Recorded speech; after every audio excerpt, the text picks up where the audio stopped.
Salut les passionnés et ravi de vous retrouver dans cette nouvelle vidéo sur votre chaîne Le Point Sport Auto. Bienvenue dans ce nouveau L'Actu en Revue numéro 3. Si vous ne connaissez pas le principe, je vous invite à aller voir nos anciennes vidéos. Vous ferez un avis sur le sujet.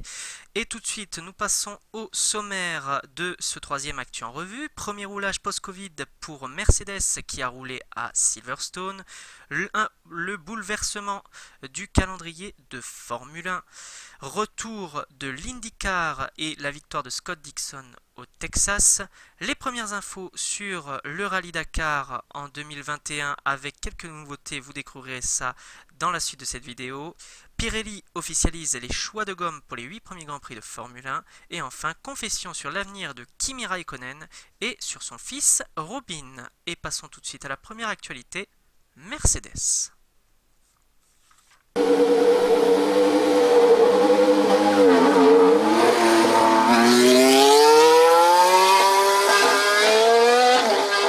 Mercedes vient de boucler ses premiers essais depuis la crise du coronavirus. Effectivement, l'écurie allemande vient d'effectuer son premier roulage depuis les essais de Barcelone, soit il y a 3 mois, tout comme ses concurrents. L'écurie championne du monde en titre a couvert des tours sur le circuit de Silverstone avec la W09 de 2018 et non l'actuelle monoplace, ainsi qu'avec des pneus Pirelli de démonstration comme le veut la réglementation. Valtteri Bottas et Lewis Hamilton se sont échangés tour à tour le volant, Valtteri Bottas le mardi et Hamilton le mercredi. Ce sont des essais en préparation de la reprise du championnat qui s'effectuera dans moins d'un mois en Autriche. L'écurie Mercedes a pu mettre au point les mesures sanitaires liées au Covid, notamment les masques et les visières, la distanciation physique et les tests qui se sont avérés négatifs pour l'ensemble de l'écurie. Valtteri Bottas a roulé sur le sec mardi, tout contraire à Hamilton qui a roulé sur le mouillé sur une piste légèrement humide ce mercredi. Mais le pilote champion du monde a déclaré avoir retrouvé de bonnes sensations quand il a repris le volant. L'écurie a également pu faire des tests de départ sur la grille avec le minimum de personnes autour de la voiture. Il est bon de rappeler que Ferrari, AlphaTauri et Renault ont prévu également de faire des tests. AlphaTauri à Imola, Ferrari sur un circuit italien notamment certainement le Mugello et Renault au Red Bull Ring. Bouleversement du calendrier de Formule 1, nous vous l'annoncions dans le sommaire. 3 nouveaux Grands Prix viennent de s'annuler pour cette saison 2020 de Formule 1. Le Grand Prix d'Azerbaïdjan à Bakou, le Grand Prix de Singapour et le Grand Prix du Japon. Pour rappel, le championnat reprendra à huis clos le 5 juillet en Autriche pour une double manche. Cette annonce fait suite aux annulations notamment du Grand Prix d'Australie en ouverture de cette saison de Formule 1, du Grand Prix de France ou alors encore mieux du Grand Prix de Monaco qui est la manche la plus suivie de Formule 1. Pour le Grand Prix de Bakou, il s'agit comme le Grand Prix des Pays-Bas d'un report puis d'une annulation, l'annulation faisant suite à un report en premier lieu.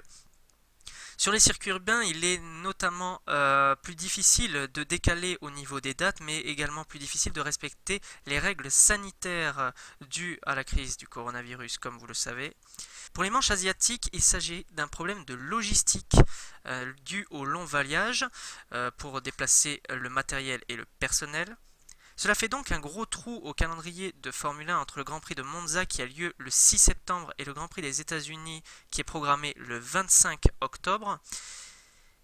Les dirigeants de la Formule 1 penchent pour une possible manche en Russie fin septembre, mais d'autres manches pourraient également venir se greffer au calendrier. Hockenheim, Imola qui s'est vu prolonger son grade 1 récemment par la FIA, ou encore le Mugello qui pourrait accueillir le 1000e Grand Prix de Ferrari en F1 juste après la manche de Monza. Malheureusement, la menace plane également pour des Grands Prix provisoirement maintenus au calendrier de Formule 1, notamment les Grands Prix du Canada et les Grands Prix du Vietnam. Réponse dans les semaines à venir.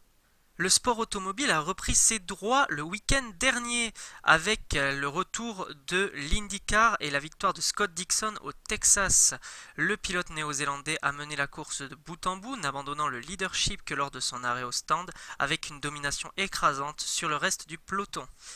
Belle prestation de Félix Rosenqvist qui a un temps menacé son coéquipier avec notamment des beaux dépassements sur les pilotes Penske. Malheureusement, le pilote suédois a terminé sa course dans le mur à 9 tours du but en voulant prendre un tour au pilote James Hinchcliffe. Simon Pagenaud et Joseph Newgarden accompagnent Scott Dixon sur le podium malgré des soucis sur la monoplace, notamment sur celle du champion du monde en titre Newgarden, des problèmes de vibration sur toutes les autos du team Penske. Zach Veach termine 4ème, sa meilleure performance en IndyCar devant Ed Carpenter. Connor Daly termine 6ème devant Colton Herta. Ryan Hunter termine 8ème avec des petits soucis, nous y reviendrons juste après. Askew termine meilleur rookie et marque ses premiers points en IndyCar avec la 9ème place. Et pour la dernière course de sa carrière, Tony Kanaan conclut le top 10. Alexander Rossi, l'une des têtes d'affiche de l'IndyCar, ne termine seulement que 15e à un tour des leaders sur sa Andretti, touché par un souci avant le départ, tout comme son coéquipier Ryan Hunter, ce qui leur a valu un drive-through et a compromis notamment une bonne partie de leur course. A noter également l'accident dans le dernier tour de Charlie Kimball, auteur pourtant d'une très belle course pointant à un temps soit peu dans le top 5. Il est classé 11e à un tour des leaders également. Les premières infos sur le Dakar en 2021 viennent de tomber. Deuxième année consécutive en Arabie Saoudite pour le célèbre Rally Raid. Ce sera un circuit intégralement en Arabie Saoudite dû aux contraintes du Covid-19 alors que les dirigeants avaient prévu de visiter 2 ou 3 pays différents. Il y a plein de petites nouveautés. Le Dakar se tiendra comme d'habitude du 3 au 15 janvier 2021. Le parcours est 100% renouvelé comparé à l'an passé malgré le passage dans certaines villes déjà visitées. Le Dakar partira de Jeddah pour faire une boucle revenant dans cette ville à la fin. Il y aura 11 étapes dans cette 43e édition. Pour la première fois, une version électronique du roadbook sera à la disposition des copilotes. Les portions trop délicates du Rally Raid seront déclarées slow zone et les pilotes ne pourront aller qu'à 90 km/h. Et la dernière nouveauté est l'intégration d'un Dakar classique avec des répliques des modèles ayant participé au Dakar depuis 2000, une épreuve basée sur la régularité.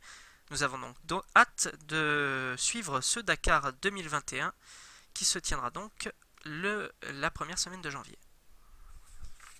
Officialisation des gommes apportées par Pirelli pour les 8 premiers Grands Prix de la saison de Formule 1. Pirelli a opté bien évidemment pour les mêmes pneus allant du C1 au C5.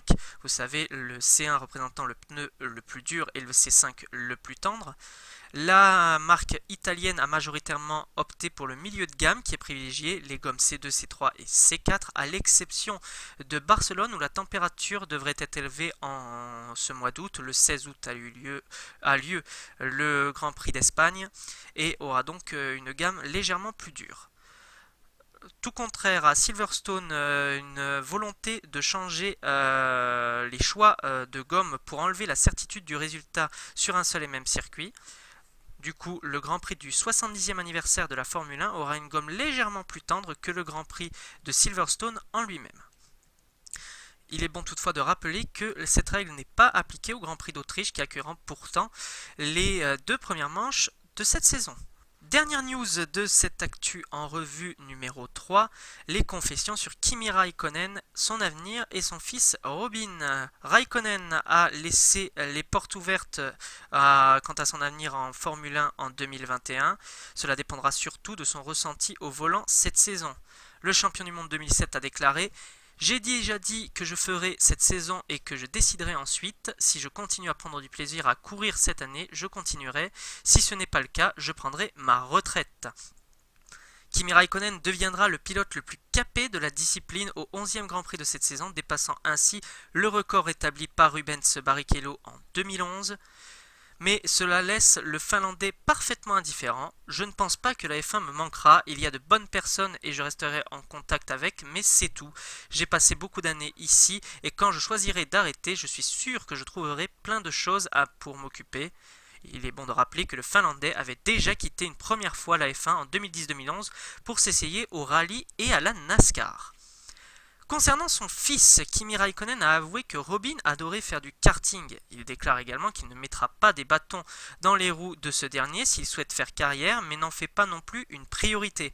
Robin aime beaucoup faire du karting, a déclaré l'actuel pilote Alfa Romeo. Pour moi, tant qu'il aime ça, nous en ferons. Je ne lui dis rien. Je lui dis juste d'être prudent et de ne pas faire de folie. Je ne lui dis pas où et comment conduire, ni faire de temps autour, il s'agit qu'il prenne du plaisir. Il vient seulement d'avoir 5 ans, s'il aime ça et veut poursuivre le karting dans 3 ou 4 ans, peut-être que nous verrons les choses différemment, mais pour l'instant, je suis juste heureux s'il aime quelque chose. Vous savez, la vie change automatiquement quand on a des enfants. Alors il sera bon de suivre dans les années à venir si le petit Raikkonen suivra les traces de son illustre papa. C'est ainsi que s'achève ce troisième numéro de l'actu en revue. Merci d'avoir regardé cette vidéo jusqu'au bout. Si vous avez aimé notre vidéo, n'hésitez pas à laisser un pouce bleu et un commentaire. Nous nous ferons un plaisir d'y répondre.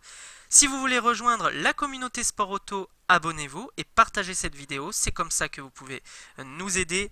Et en attendant, nous vous donnons rendez-vous pour un prochain L'Actu en revue. Prenez soin de vous. Vive le sport auto. Salut!